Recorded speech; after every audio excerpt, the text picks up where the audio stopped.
Hi, Nanay Nidas.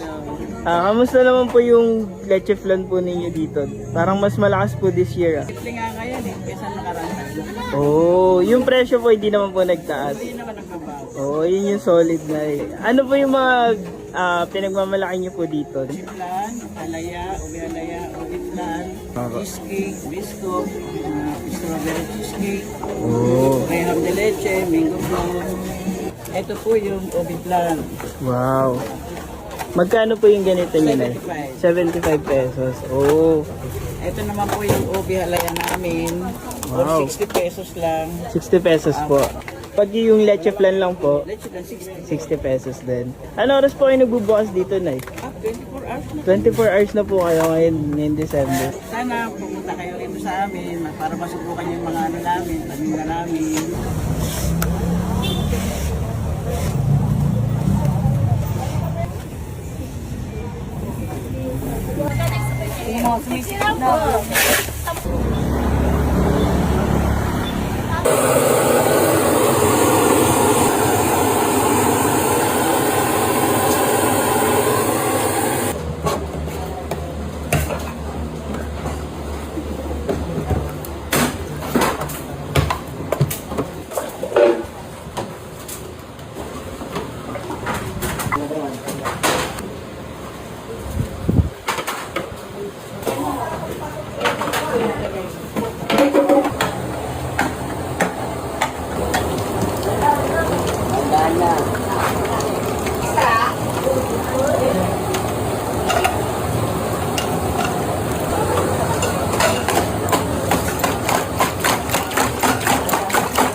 Dito sila nagbabaklas ng leche flan. Oh. Nakahiwalay yung lutuan namin. Dito yung baklasan namin. So parang daily po sobrang dami pong leche flan. Marami, ilang drum naluluto nila eh. 16 drum yung ganito.